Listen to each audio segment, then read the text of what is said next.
An ancient Greek philosopher named Epicurus believed that we don't need all these extravagant pleasures to be happy.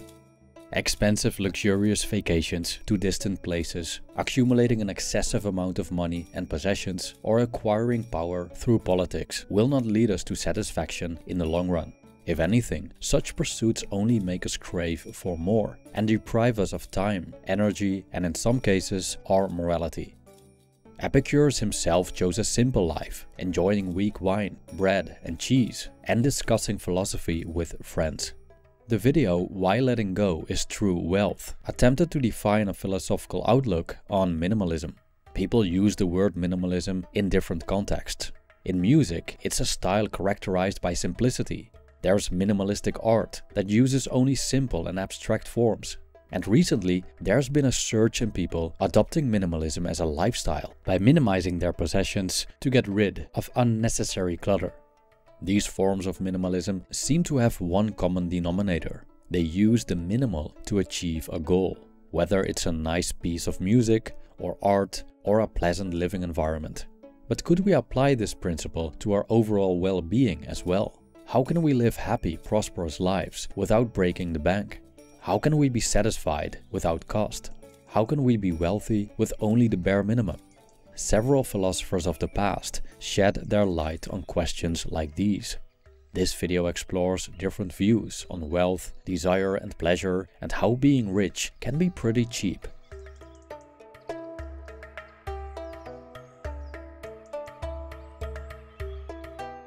Having lots of money and material possessions doesn't necessarily make someone rich.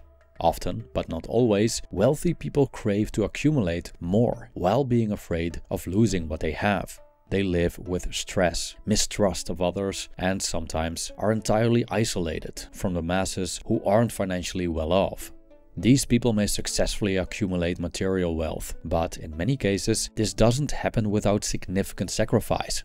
For example, someone working 80 hours a week hardly has time to relax, and there's only a little time left to spend with family and friends. The latter, Epicurus believed to be one of the essential sources of well-being.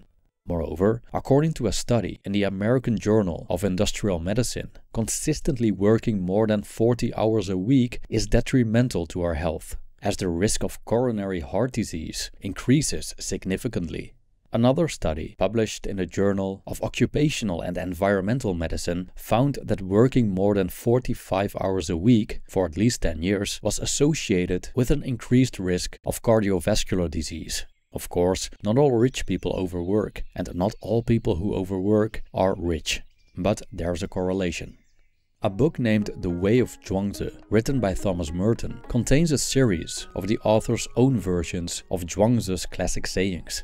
The Taoist philosopher observed how the world values money, reputation, long life, and achievement. The world condemns lack of money, a low social rank, a reputation of being no good, and early death. More than 2 millennia later, nothing has changed. As Zhuangzi stated back then, people seek things the world values and avoid what it condemns. And if they are deprived of what they seek, they experience panic and despair. I quote, "They are so concerned for their life that their anxiety makes life unbearable, even when they have the things they think they want. Their very concern for enjoyment makes them unhappy. The rich make life intolerable, driving themselves in order to get more and more money, which they cannot really use. In doing so, they are alienated from themselves and exhaust themselves in their own service as though they were slaves of others." End quote. And so, there seems to be significant downsides to the concept of working hard to play hard. Is the playing worth the work? And if not, and we choose not to chase what the world values, are we then condemned to a life of misery? Or can we perhaps find cheaper pleasures that provide the same satisfaction? Some people would argue that the American transcendentalist philosopher Henry David Thoreau was a minimalist. He lived at Walden Pond in a small cabin for 2 years, with only the necessities like a bed, a desk, a table, and a few chairs. He wrote down his experiences during his stay, later published in a book named Walden. On March 11, 1856, Thoreau described in his journal a contempt for wealth and traveling compared to the simple life and the streams, woods, and natural phenomena he encounters in his own village. He figured that if he would let himself get used to luxury, distant travel, or the tastes of fine wine or brandy, then those things become more and more to him, and the simple things less and less. He would need expensive pleasure to satisfy his needs. As an example, he stated that exchanging the city of Paris for his native village would be a quote-unquote wretched bargain. And yes, the hassle and the increased cost of living are consequences of developing a taste for things beyond our necessities. The easily accessible enjoyments may then move to the background and may be considered uninteresting, boring, and insufficient to satisfy our needs. We got ourselves hooked on expensive pleasures, which also come with higher prices. Furthermore, some people may be hooked explicitly on the idea that the things they enjoy are expensive. The actual pleasure these things provide is secondary.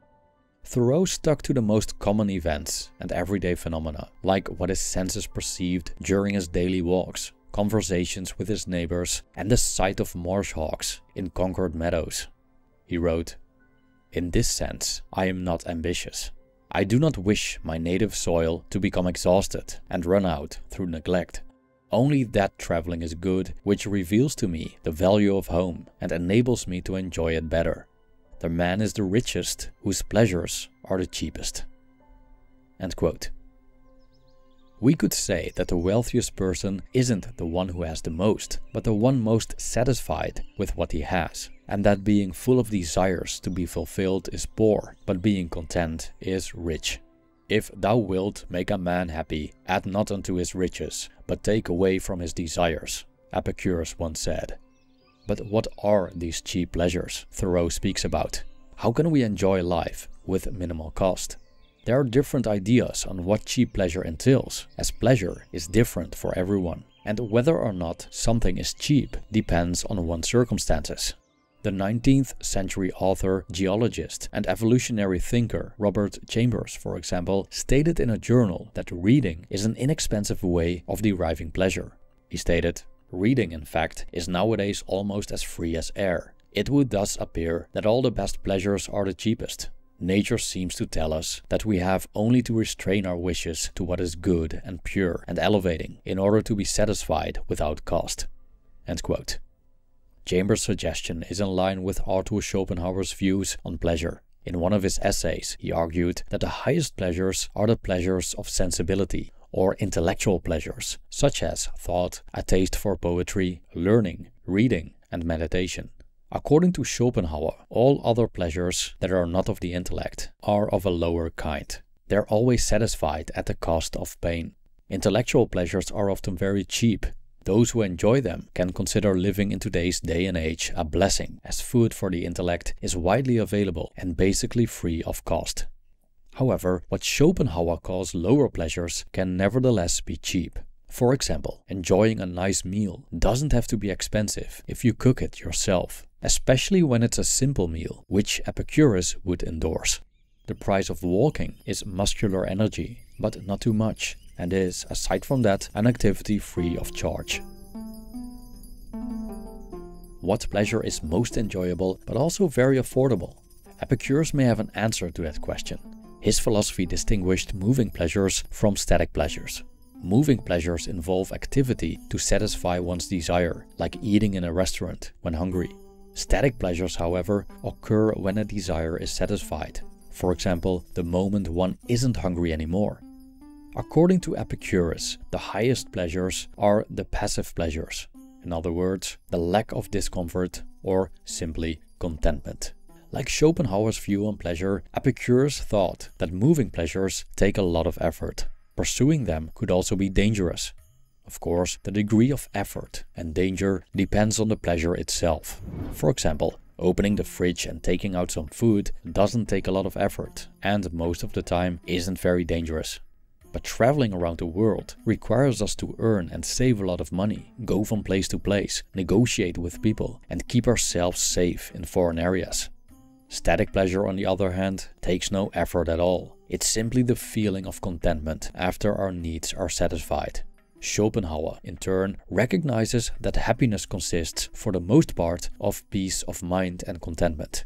But to achieve this, we need to reduce a strong impulse of human nature, which he called the will to live. And that's challenging to do, as it requires a degree of asceticism that is probably not reserved for the vast majority of humankind.